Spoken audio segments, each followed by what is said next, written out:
नमस्कार दोस्तों। पिछले वीडियो में हमने आपको बताया कि इस्लाम धर्म का उदय कैसे हुआ, मोहम्मद साहब ने क्या संघर्ष किए इस्लाम को स्थापित करने के लिए। उसके बाद हमने पढ़ा खलीफा का पद। अब आते हैं भारत के परिप्रेक्ष्य में मुस्लिमों के बारे में पढ़ने में, मतलब भारत में मुस्लिमों का आक्रमण कैसे हुआ, इस्लाम से लोग कैसे जुड़े, ये कब हुआ, कैसे हुआ, इन सब चीज़ों को समझने की कोशिश करते हैं। तो मुख्यतः भारत में 3 जगह से इस्लाम आया: तुर्क, अरब और अफ़गान।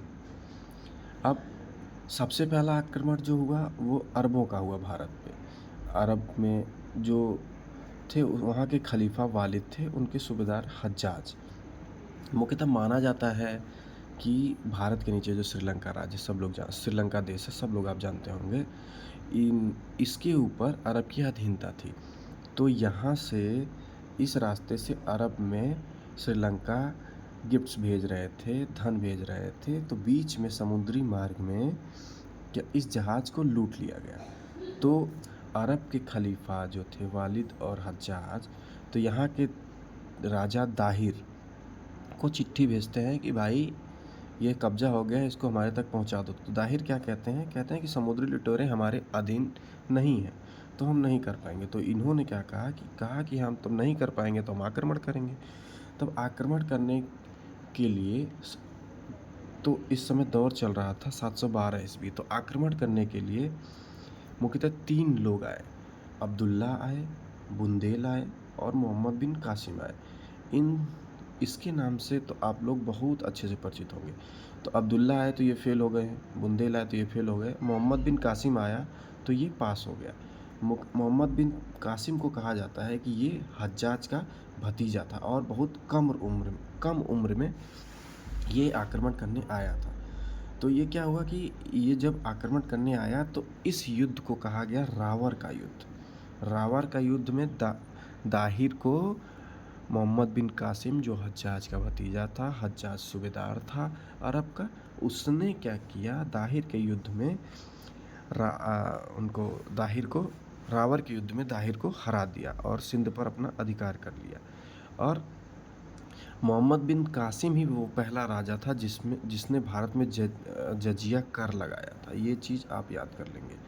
मोहम्मद बिन कासिम ही पहला राजा था जिसने भारत में जजिया कर लगाया था। और इस चीज़ की चर्चा एक पुस्तक है चचनामा में इसका उल्लेख है।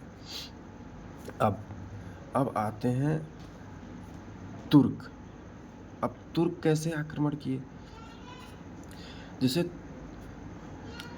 तुर्क जो भारत से सटे हुए हैं, अफ़गानिस्तान के आगे, ये सब इधर जो मैप में आपको दिखाया गया है, ये था गजनवी साम्राज्य। तो इसके संस्थापक थे अल्पतगीन का लड़का सुबक्तगीन का लड़का गजनवी। तो ये था गजनवी एम्पायर। सुबक्तगीन जयपाल से युद्ध किए थे। अब आते हैं तुर्क के आक्रमण के बारे में, जो कि 998 से 1030 ईस्वी के बीच हुआ। मोहम्मद गजनवी कैसे जो है वो बना सुल्तान। उन्होंने बगदाद खलीफा से सनद पत्र लिया था। उनका नाम था अल कादिर बिल्लाह से सनद पत्र लिया था, तो वो वहाँ का सुल्तान बना। अब मोहम्मद गजनवी का आक्रमण कैसे हुआ, मुख्यतः हमको ये जानना है। तो माना जाता है कि 1000 से 1027 तक मोहम्मद गजनवी ने 17 बार आक्रमण किया था।